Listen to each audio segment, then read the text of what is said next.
Welcome to the Well Off Podcast. On this episode, I interviewed Sarah Larbi for the second time. Sarah is a really cool person because she's in her early 30s and she's got a handful of properties. She's in a position to actually potentially retire over the next little while. She's even considering, for the time being, just to go part time because she doesn't need to work full time anymore. She's really good at leveraging her time, getting a personal chef, and things of that sort, and that she didn't share these things to show off or to sound kind of like she's got everything going for her. She's just sharing because real estate has changed her life. Owning real estate has, and she hopes that other people will be able to benefit the same way that she has. So listen to her story, check her out. Just a reminder, if you guys know someone who's thinking about buying or selling, mostly buying investment real estate, that would be great. If you know someone, I'd love to help them. But then again, if you know someone in the GTA, mostly typically around Mississauga or Brampton, that are thinking about selling their homes, I loved working out there. I've sold a lot of properties in those areas because I grew up in both those cities. So keep me in mind for those as well. And I look forward to connecting with you guys. Leave us a review. Let me know what you think. Or if you have any guests that you want to hear on the show, let me know. For now, enjoy the episode. Welcome to the Well Off Podcast, where the goal is to motivate, inspire, and share success principles. I'm here for the second time with Sarah Larbi, and some of you know her because I didn't do a technical podcast the first time. It was a YouTube video, but it was the start of what became the Well Off Podcast. And a lot of people that I speak to that are not necessarily like avid listeners of the show, they seem to remember Sarah on there for some reason. They always tell me, I just remember watching this 30-year-old girl that had like 9 properties. And so I decided to do a follow-up episode with her to see where she's at. A lot has changed. So for those of you that don't know, I'll do a quick introduction. Sarah is, her tagline is to inspire all Canadians to own property faster and easier. She does online training programs. She was featured in the Toronto Star, 1010 News Talk Radio, all sorts of different places. She's a speaker, or she's done some speaking at the Canadian Real Estate Wealth Investor Forum. She's the host of her own podcast called Where Should I Invest? She does all sorts of things. She's also one of the founders of the Right Club. So tons of stuff, very involved in real estate. She has a full-time job as well. So I think there's a bit to learn over here if you are working yourself and you're looking to buy some property. So welcome to the show, Sarah. Thank you for doing it. Thank you very much for having me. I'm excited to be here for time number 2. Thank Number you. 2, Am I the first second guest? Yes, you are. Awesome. You're the first second Love guest. it. Yeah, so obviously you've done many of these before as the host of your own podcast. I don't remember if the first time I had you on, if I had you tell me your story, because usually what I do is I ask about your background, what you did as a child, what you remember. So if you want to just quickly go through that. Sure. So I am a real estate investor, and you mentioned I work full-time as well. I'm a sales manager. I work in the Ontario market, covering Canada. And I got into real estate in 2013 after I went to the bank and realized I had no assets and I had been working for a few years. So I went home and I Googled literally how to get wealthy and how to get rich. Real estate kept coming back over and over and over. And I figured that seemed like the obvious choice, and decided to take the plunge and rented to my sister-in-law as our first tenants. And fast forward to today, we just sold 1 property, so we had 10. Now we have 9 again, but we've changed and traded a few of them. And so we are still actively looking. I am keeping Dahlia Barsoom, my mortgage broker, very, very close. So right now we still are good for 2 more, actually. Cool. Still with A lenders, still qualifying, and 1 as a second property, so another second cottage, and another rental. And then at that point in time, we'll be going to some more B lenders or potentially commercial. But just recently, actually, I had an offer in on a 6-plex. Unfortunately, the inspection didn't go so well. The foundation had some issues, and the sellers decided that they didn't want to budge on the price. So, but that's what we're looking at right now, just something bigger at this point. Cool. Good for you for actually doing so much in a pretty short span of time. So before we get into all of that, I do have some questions for you that just came to mind, but I want to ask you just to recap some of the events from your childhood, where you grew up. What are some of the memorable experiences you had back then? Grew up in Toronto in Bloor West Village. I was born in Montreal, but moved to Toronto when I was about 6 months. My parents are entrepreneurs; they always were, and so we went to school. But I always really knew that I was meant to do something more than just have a job, and so that's was instilled in me. I think when I was a young kid.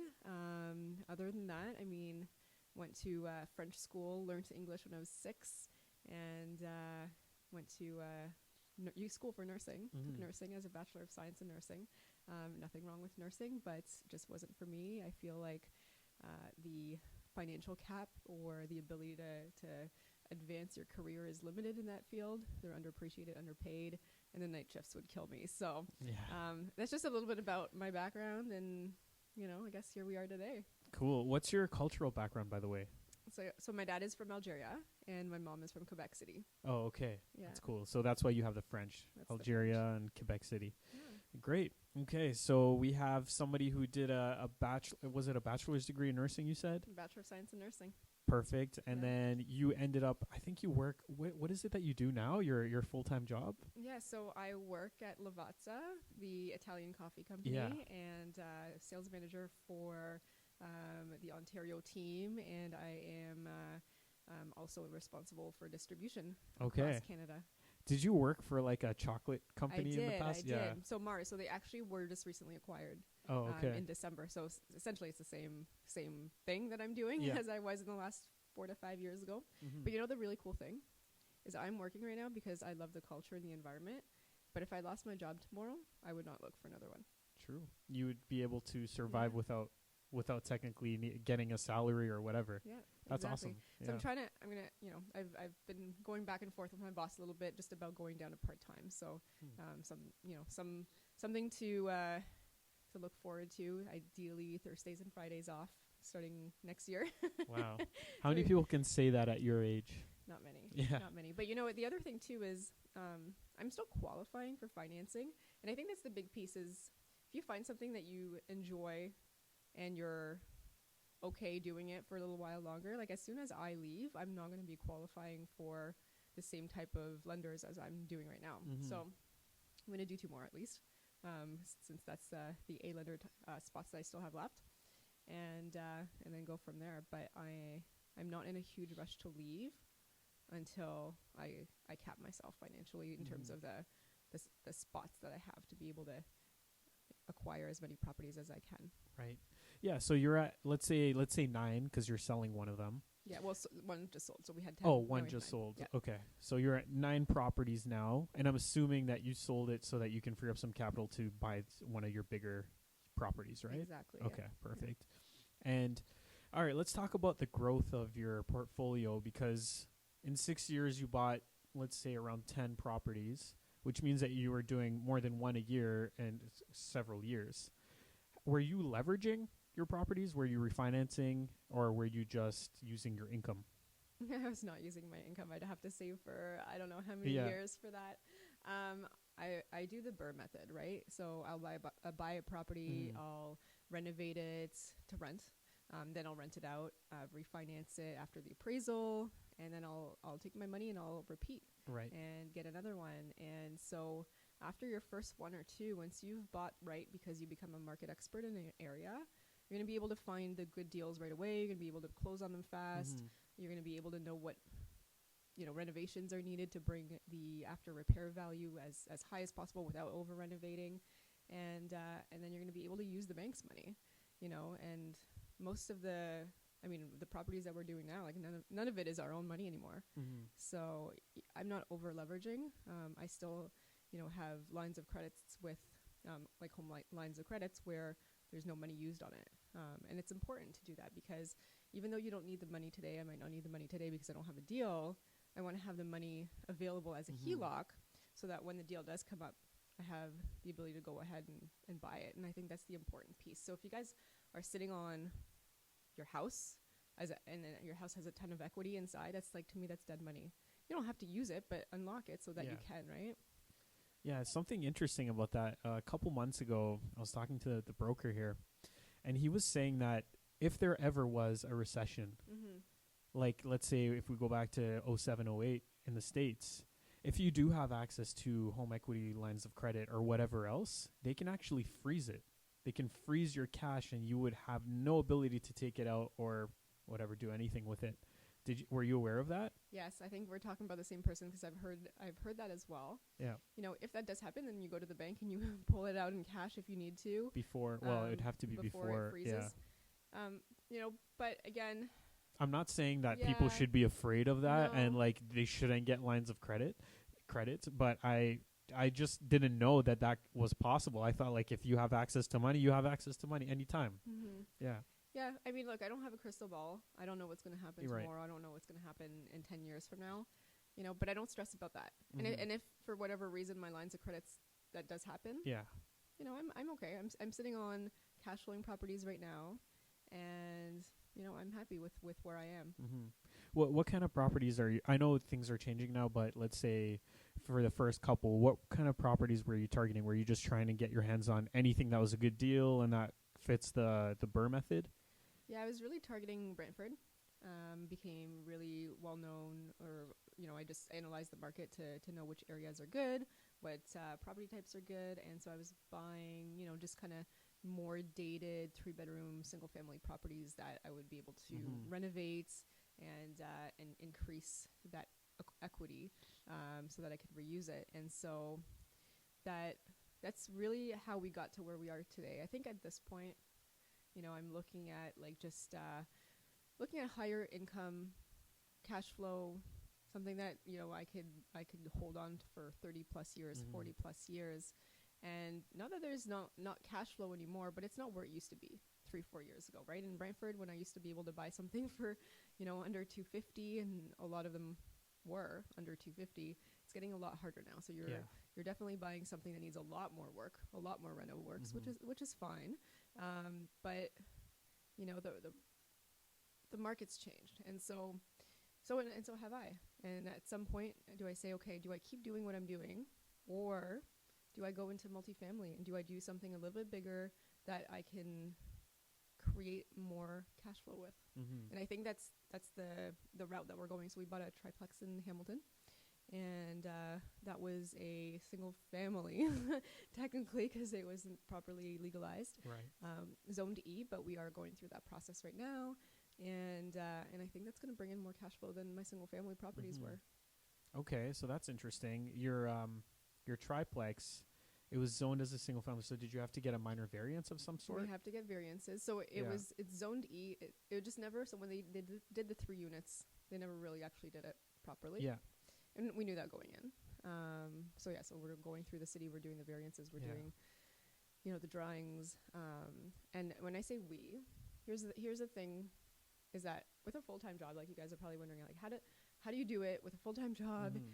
I try to delegate as much as I can. And I think that's the important piece is, you know, work on your business, but don't work in your business. So for example, like, I really don't have time to figure out how to do the drawings on my own and go back and forth to the city and do all of that. So I'm like, I hired somebody that does it for a living. And yeah, it might be a little bit more money than, you know, upfront, but it's going to create a lot less hassles and struggles, and it'll go faster because, you know, for me to learn how to do all of that stuff from scratch, it's just easier to hire it out. Same thing with my chef. I'm not a cook. Yeah. I don't like grocery shopping, so you might as well hire it out. Someone was telling me, actually, are you familiar with Shannon Sullivan? I don't even know if I'm supposed to mention her name, but maybe. She said she recently met you and you inspired her to hire a chef because she doesn't like, well, they do like cooking, but they just don't spend the time on it. So, yeah, that was a good tip. Yeah, I did not know that they were so affordable. So, like, if you think of hiring a personal chef, you think of, like, oh, my God, I'm going to pay someone a whole new salary. But she comes once a week.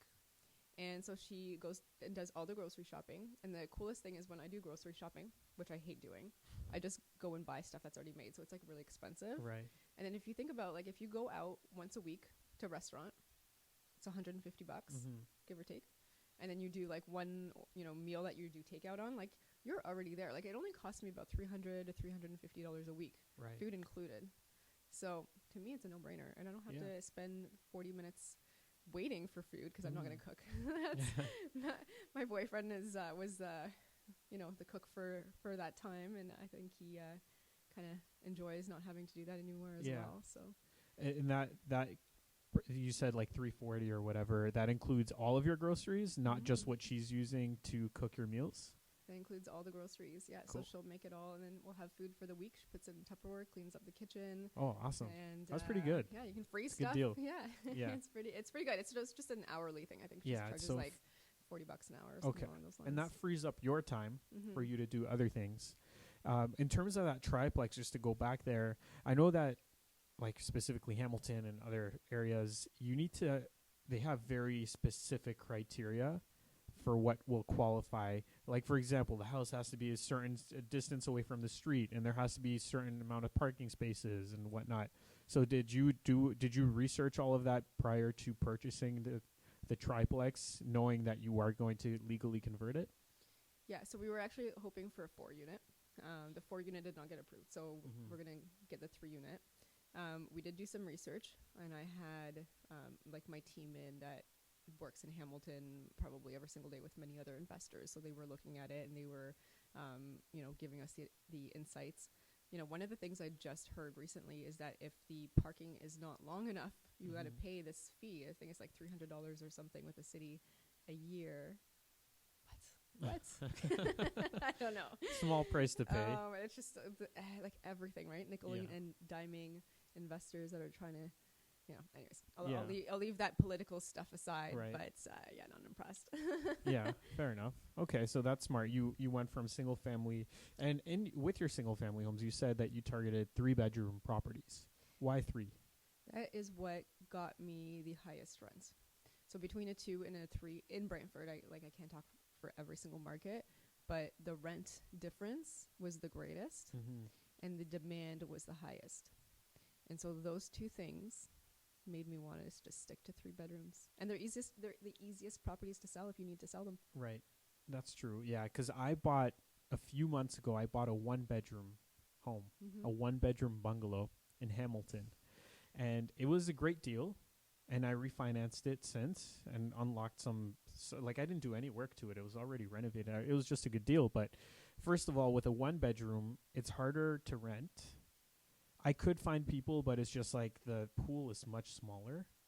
And the second thing is resale value. It's going to be a little bit challenging. And actually, another interesting thing that I didn't know is that I had trouble getting financing because a lot of banks don't finance properties that are smaller than like 600-700 square feet.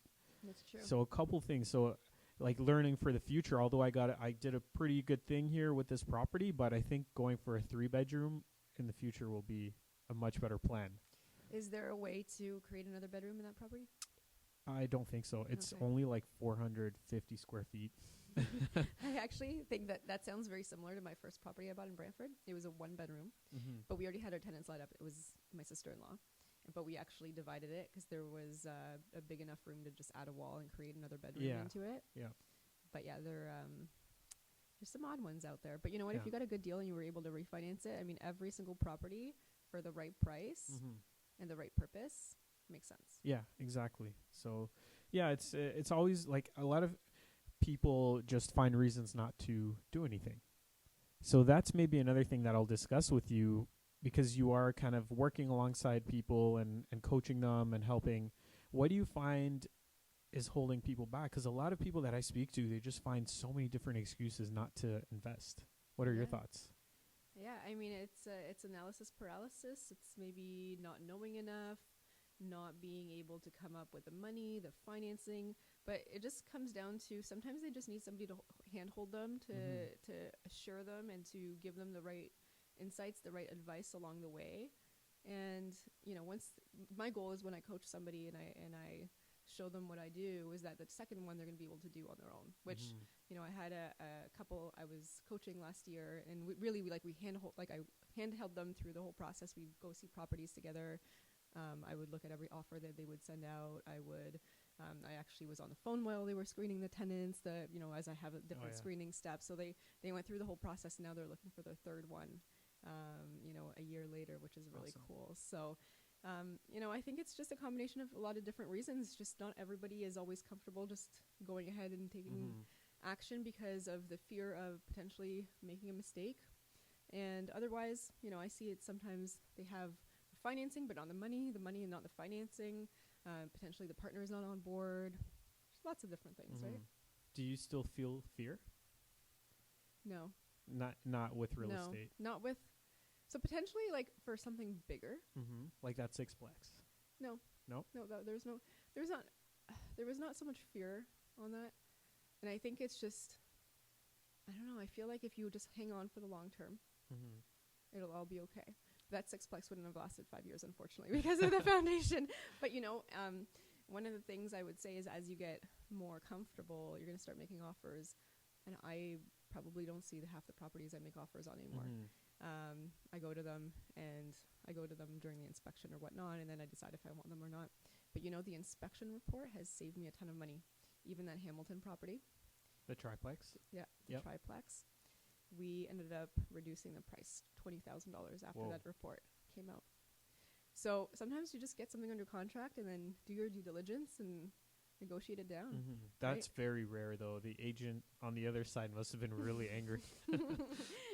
It is what it is. Yeah, Get a good inspector. My inspector gives me like a 45-page report with some pricing that goes along the way. I'm like, this is going to cost me X amount. Let's share.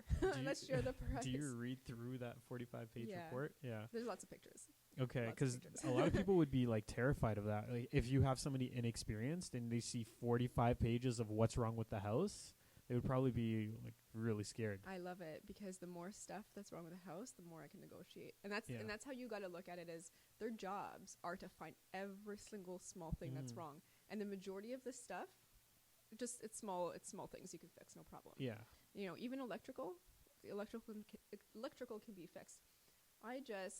When it comes to a foundation issue that could cost me $100,000 plus, and I've already bought this property or have it under contract for quite a bit, I don't really feel like spending another $100,000 before I even fix up the units, right? And so there's just some things that I'm willing to do and I'm not willing to do. Like I've taken some small foundation stuff that I fixed over the years, but it was because the price was right too. Yeah. With that apartment that you were just mentioning, what's your plan? Are you gonna buy apartment buildings from now on, or was it just a one-off that you thought was a good deal? I definitely want something bigger. Like I'd like small multifamily. Sorry, I don't even know if it's an apartment building. It's a sixplex. It was actually 6 townhouses next to each other. What I really liked about it is that tenants are responsible for their own yards. Oh, cool. Tenants are responsible for their own utilities. It was definitely a very different clientele than I'm used to, but that's okay. At the end of the day, firm, fair, and consistent. And at this point in time, going to the board doesn't scare me as it would have, property number 1 as an example. Yeah. But that's what I liked about it. I liked the cash flow numbers when I looked at it, but the amount of work that it needed for the next 5 years, it just didn't make sense at the price that we offered. So it is what it is, and they didn't want to negotiate, and I said, okay, well, on to the next. And that's often what happens, right, is we make offers, we get it under contract, and then you do your due diligence, and if it works, that's great, and if it doesn't, then it doesn't. But, it's so I would have actually gone through RBC with that, because RBC, even for sixplex, can do it residentially. And so that would have been really good because they had the really good terms, 20% down, 30-year AM. The rate was pretty good too. That's awesome. So, yeah. That's really good. Yeah. Cool. All right. So what are you thinking moving forward? Like, what's your game plan? Because some people just like to do the same thing over and over. Like our friend Alfonso just does rent to own. And there's a couple of people who have like their own specialty. Do you find that you're going to be switching to something a little bit different, or do you get bored of doing the same thing over and over? What are your thoughts? So I love the BRRRR model. Yeah. I might as well just do it on something bigger at this point, right? And so whether it's a small multifamily, so 2 to 4 units, or something a little bit bigger, I think at this point, I'm at a point where I've got like HELOCs available with a decent amount in there because of the effort that we've put in to build it up to that point that, why just spend 60 or 50K as a down payment and get something that's a single family? I might as well spend a little bit more, get something a little bit bigger, and I think the return over time will be greater. What does your family and your friends, what do they think of you now? Maybe the people that have been around for a long time and kind of knew what you were doing a little bit, but see where you're at today. I think they're all very happy and proud. And, you know, it's funny how I've never had those friends and those families that told me I was crazy, you know, and I think I was really lucky for that piece because my parents were entrepreneurs, and a lot of my friends, you know, looked at me as the person that was always like financially savvy, even if it was, you know, before the real estate time. They were always very encouraging, so that you know, I think that was a good thing. You know, some of them want to do it and they're still having that analysis paralysis. They're not really sure where to start, and you know, I'll help my friends, and some of them will just never pull the trigger, and it's okay. But you know, over time, my friends are actually a lot of real estate investors now. And they say you're the average of the 5 people you hang out with the most. Yeah. And I would look back and I would say the last 3 years, a lot of my friends have changed. But good friends will stay and they'll always be there. And then your new friends that you have the same passions with and, you know, a lot of common things with, you're going to hang out with them probably a lot more. And so they become closer. Yeah, that's true. And so let's say those people that were in your circle maybe 10 years ago, well, obviously, maybe you're not hanging out with those people as much as you do with your current new friends, let's say.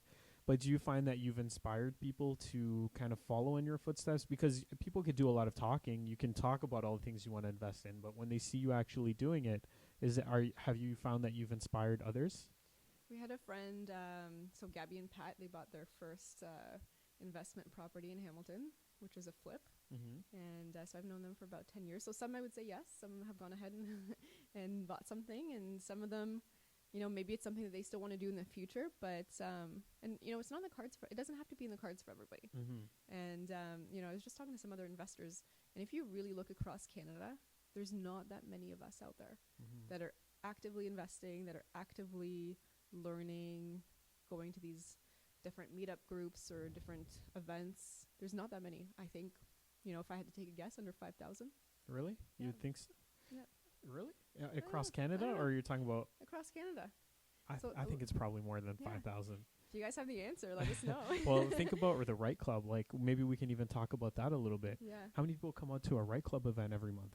About 250, give or take. I think ultimately we have got about 1,700 members in total at this point. So there you but go. But a lot of them will go to the different ones as well across Ontario, right? So I don't know. I don't know what the answer is, but I don't think it's that many.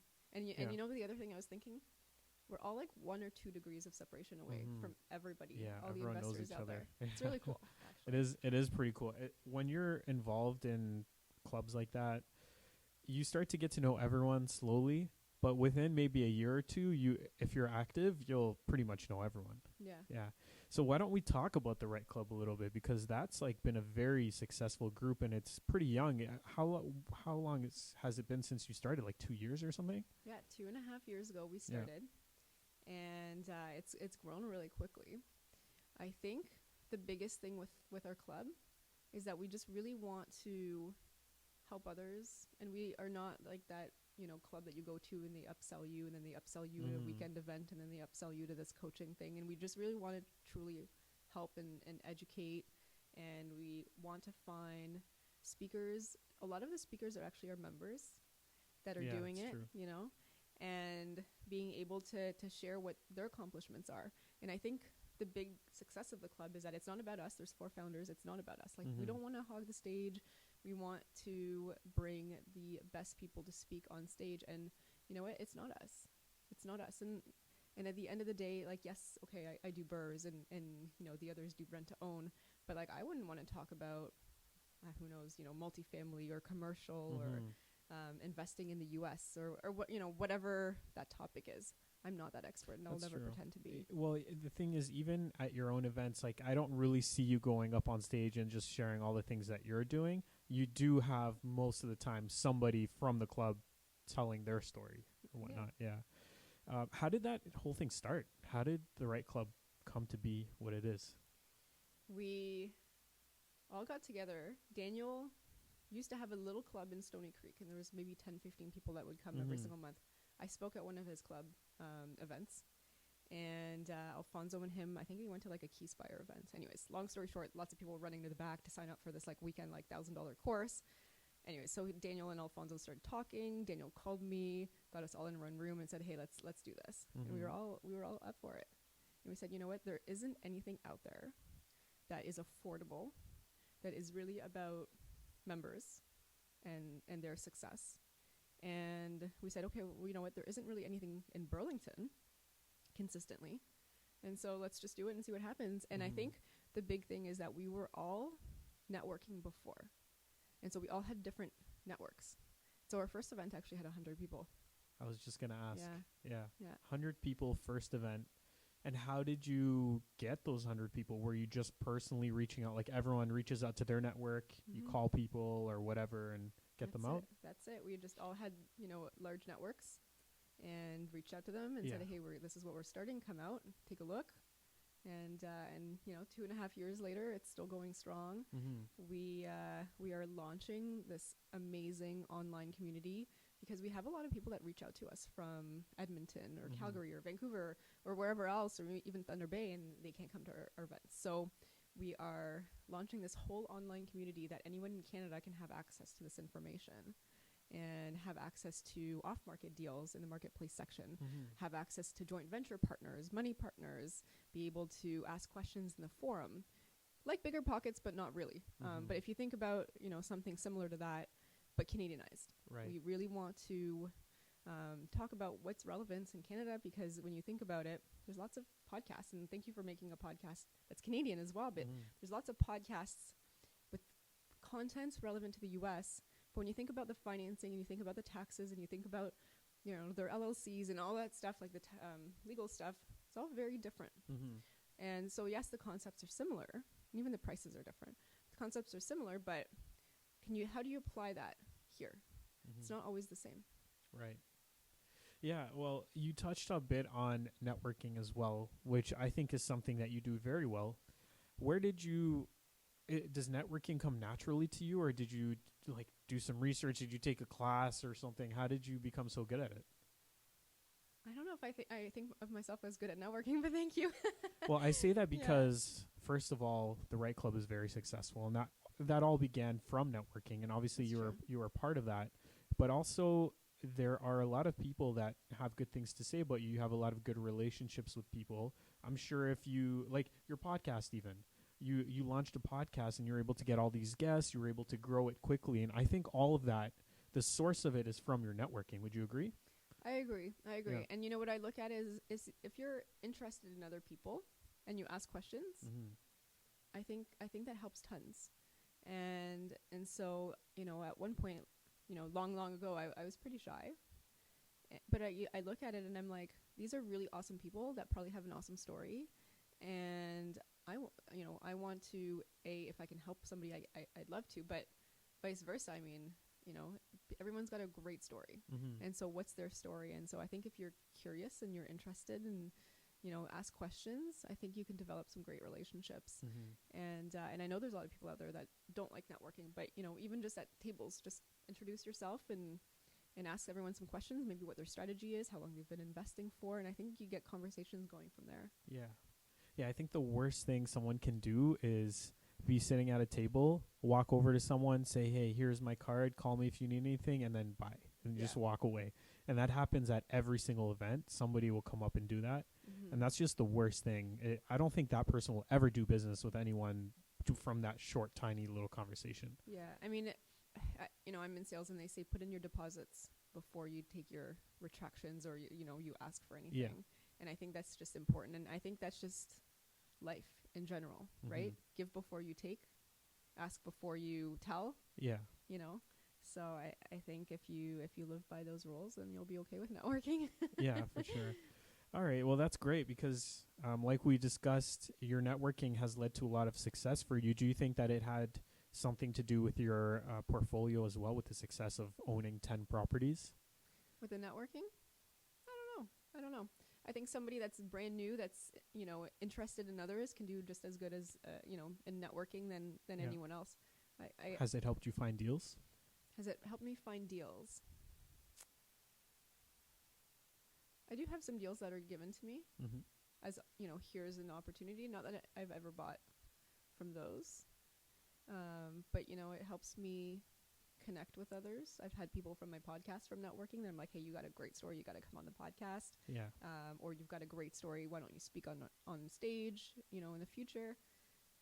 Has it gotten me deals? No, not yet. Has it gotten me some potential JV partners? Potentially. I'm still trying to figure out if I want a JV. Right. That's another thing I want to ask you about. Yeah. And I have my reservations on it because I'm a coach. If somebody has the money, the financing ability, the willingness to do it, they want to be the active partner, I actually will tell them to try to just do it themselves, and I'll coach them through, because I think in the long run it's actually better for them. And that's what I tell them.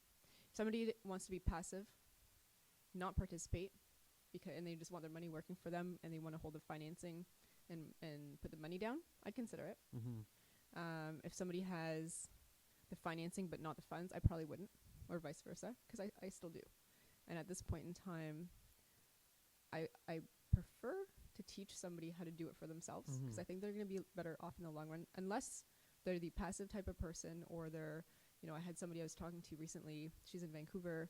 She wants to invest in Ontario. She needs a JV. And so I'll consider something like that. But and the other thing I would say is if you're not going to take action and you need somebody to hold your hand through it, and for whatever reason you don't want to hire a coach or mentor, then maybe the JV route is the way to go. Yeah. And when you've got, or if you've got 3 or 4 or 5 properties, and this is what I tell my students, at that point in time you can start looking for JVs if you need them. But with a JV partner, you've got an exit strategy, you've got a time limit.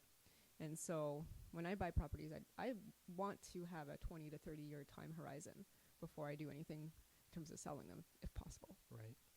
Yeah. I'm sure there are people in your network that have, like, say, 50 plus properties and that do JVs, this and that. Have you ever asked them what they think of your approach? Obviously, you've went on to buy properties by yourself. You haven't partnered with anyone. What do they think about that? I don't think they think anything. I think they think it's fine.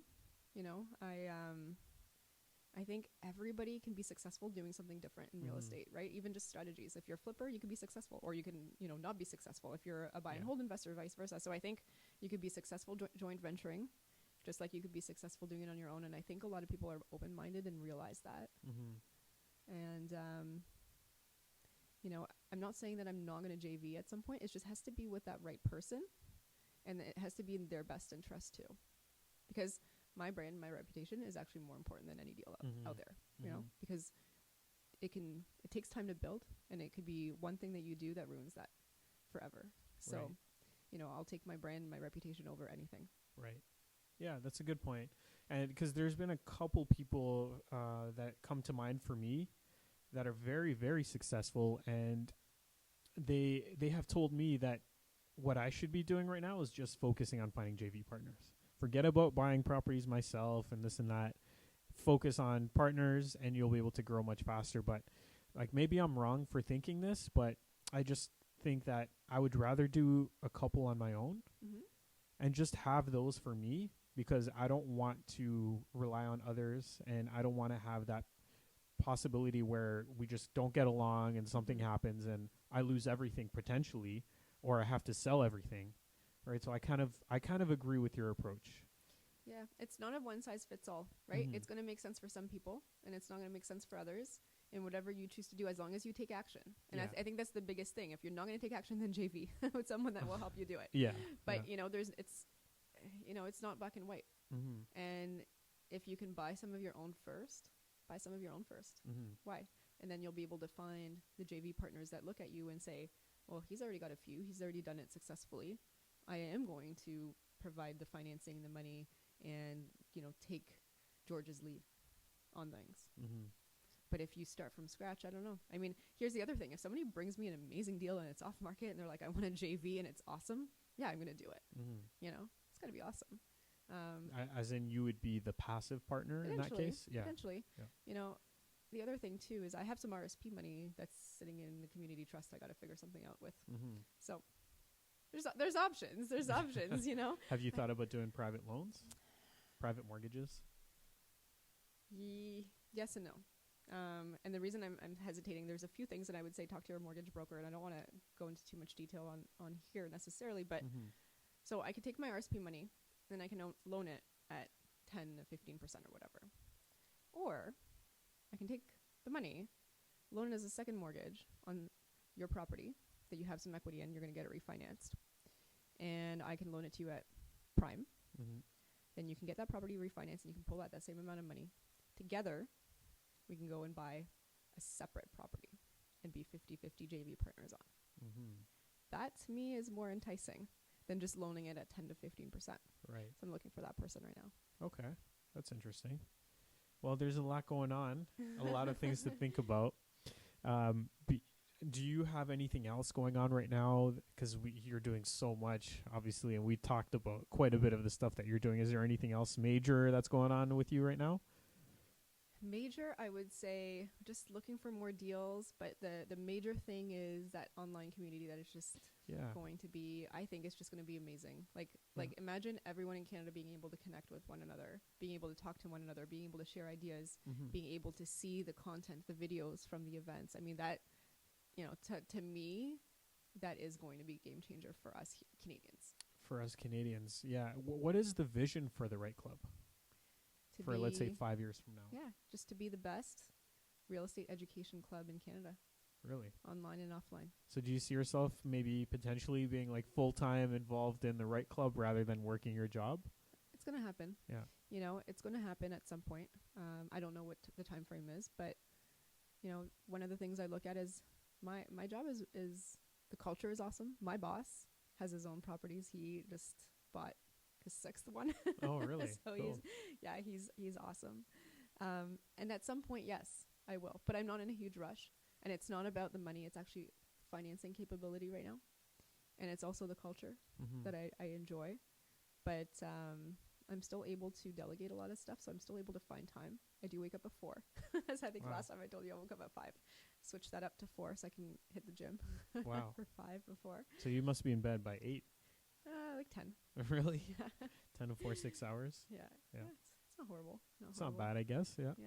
Hey, but if I found that since I started working out, I have more energy in general, which is good. So you weren't working out before? Maybe 1 or 2 days a week. Oh, okay. But now you got like muscular arms. I thought it's 5-6 days. Yeah, good. 5-6 days a week now in the mornings. But I used to work out in the evenings because I was never, and I still am not, that type of person that could just go to the gym alone and figure out my workout alone. I always needed a trainer, and the trainers were more available, after work. And they didn't come at 5 in the morning. Yeah. So this Orange Theory Fitness is where I'm going right now. And they have a 5:15 a.m. class, Monday to Friday. And then the earliest is 7 o'clock on the weekends. So I've been going to that, and it's just been really easy with the scheduling. That's awesome. Whoa, 5:15 class. That's pretty rare. I don't think a lot of gyms offer that. Yeah. And you've got the trainer, and you've got somebody that, it's not one-on-one, which it's fine, but you've got somebody there, and you have the scheduler, so you actual schedule yourself in, and you have to go because you're going to get charged if you don't, which I think it's actually pretty smart. Yeah. It forces you to get your butt out of bed. Yeah, cool. Okay, well, that's great that you've got all this stuff going on. You've got your health, you've got your personal chef, you've got your workouts, you've got your full-time job. You're doing all these things, so your life's all coming together very nicely, and hopefully you'll continue to grow your portfolio and whatnot. And the Right Club, I think that's pretty cool. Do you think that you'll have potentially income coming out of the Right Club? At some point. Yeah. Right now, we are putting everything back into the business. Right. And I will say, in comparison to last year, we're doing better this year. And I think we're only going to keep growing. But I don't think it's the right time to start pulling money out of it right now. Because there's so much to do still. It's like a property that you just bought. You want to give it some time before you start drawing out money from there, potentially. Yeah. And it's just like that compounding interest, right? If you leave it in every year, it increases more. That's pretty cool that you have your properties, so your income to potentially be generated from there, but you're growing a business at the same time. The Right Club, which is a club, but it's also potentially an income source for you. So you get these two different things. You're like truly an entrepreneur. It's pretty cool. Thanks. Yeah, great. Okay, so let's get into the Random 5. Do you want to quickly check if anyone replied to you to see if we got anything there? I don't know if maybe not. But sure, we kind of did it at the last minute. We're like, hey guys, send some questions. yeah, We we wanna did. send Yeah, some we did it like within questions. 5 minutes like, of. not that long ago Yeah, we started. So thankfully, I've got questions prepared. All right, so let's see. First question is, who was your best friend in elementary school? Danielle Ryder Band, and in my class, I think we were 7. Oh, really? Yeah, it was a small small school. class. Small class. You know who went to my school? Luke Boyron. Oh, and really? His brother Claude. I didn't know as that. well. Yeah. It was a French school. Yeah. It was new. In So there was- Toronto, right? in Toronto. Yeah. And so there was not a lot of people yet. Were you in the same grade? You and Luke? No. Okay. No, he, I think he's like 4 or 5 years younger. Oh, yeah. Oh, Yeah. yeah, because he's only a year older than me. Something like that. Okay. Yeah. Yeah, Danielle, I still talk to her to this day too. Really? Yeah. Is she an investor? No. She's but got to get on board. Maybe one day. Okay. Have you ever thought about going vegetarian or vegan? No. Never crossed your mind? No. Okay. Hey, I don't need meat every single day. I can definitely eat vegan meals, vegetarian meals. I enjoy them because I love vegetables. But unless there was a reason that I believed in, or like a health reason, I like my steaks. Yeah. Your chef is there to make steaks for you. That's it. Yeah. What was your favorite vacation to date? Probably when we took Matt's parents to Jamaica. That was their first trip ever because they were never able to afford it. So they helped us. His dad helped us do the renos on a property that we BRRR'd, and we did well on it. So we took them on their first trip. Wow, that's awesome. Yeah. I love hearing that. There's been a couple people that have said that their goals were to take their families out on vacations. I think that's a really awesome goal. Yeah. Thanks. Good for you. Okay, what's your most memorable real estate experience? Memorable. I would say probably when we bought that cottage. We bought it sight unseen. Our realtor went up. She FaceTimed me. And the cottage, we would have never found it if we would have waited a day, because there was an open house. It was already under contract by then, with a lineup all the way down the hall. Oh, you had it under contract. We had it under contract. And they still did the open house. They still did the open house. And so we bought it day one. We hadn't seen it. And we bought it for $10,000 under asking. It would have gone into multiples for sure. Yeah. And we bought it by refinancing property number 2 that we had bought and used that as a down payment. And we are renting it for like $500 a night, July, August. It obviously doesn't get that in the winter, but it covers itself pretty well. So cool. $500 a night. Yeah. How big is the cottage? It's 4 bedrooms. 4 bedrooms. Is it right on the water? It's right on the water. Yep. Not super big. It's on Airbnb. People wanted to take a look. But I think that's cool because I would have not thought at my age that I would own my own cottage. Yeah. That's really cool. It must cash flow pretty well. Yeah, we're not necessarily doing it for the cash flow because we still end up taking a whole week in July, a whole week in August. I would say the cash flow is there, but really ultimately my goal is just to have its costs covered and all the things that we want to do with it covered. And then I would just say with short-term rentals, there's that $30,000 threshold. Talk to your accountant about that because the HST starts being applicable, and there's some ways that you could probably get around there, but just something to keep in mind. And I'm guessing you buy all of your properties under a corporation, right? Now, yes. Yeah. When we were doing it with Scotia's terms are better without. And we had a management company, therefore, with those ones. And there are some in the corps, and I will say, and I don't know, hopefully nobody necessarily looks at this or listens to this that shouldn't be, but sometimes the ones in the corp don't show up in your credit. Oh, yeah. So it opens up some extra room. True. That's a good point. Another reason to potentially have a corp. Just saying. Yeah, that's a good point. Okay, the next question. What one quality does it take to be a millionaire? Just action taking.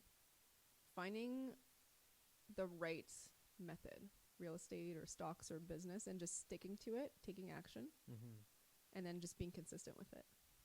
But, nowadays, being a millionaire, I feel like it's like maybe 10 years ago it was something, but now, like I feel like most people are, especially in the real estate game. Yeah, You most got a couple homeowners. houses, you're there. Yeah, even like the primary homeowner that bought their house 50 years ago, they're millionaires technically. Yeah, technically, even though that's dead money if they don't. Yeah, it is. It's like I heard this from a Keyspire event. They were saying that your primary residence isn't an asset; it's a neutral asset at most. Yeah. Because anywhere you go to buy a place, you're going to have to spend just as much, right? You hear that from old people all the time. I want to downsize, but where am I going to go? I have to pay just as much to be in the condo and to be in this and that. Mm-hmm. Yeah, Absolutely. so that's why it's really important to have appreciating assets. Yeah, Yeah. absolutely. And I think a millionaire now is like a millionaire is a decamillionaire. Maybe that's the question. What do what's the quality it takes to be, that millionaire times 10? Yeah, And that's multi-millionaire. And So taking action. I think taking action over time, consistently, and doing it over and over and over. Yeah. And it's not rocket science. I mean, ultimately, you're not going to get there by just having a job. You need to have something else in your life. That's so true. I hate the idea of like saving your whole life to have $1 million for retirement. Yeah. I think that's the worst game plan anyone can have, and people are just going to be miserable, and that $1 million is not going to last very long. But if you have like say 10 properties, even if you had 3 properties and you held them for like 25 years, you don't want to do what Sarah's doing and have 10 properties, but those 3 will be more than enough to last you through your retirement. You're going to be able to live off the cash flow eventually once you pay down the mortgages. Much better plan than saving $1 million. And I think that's the difference, is that it's not about $1 million.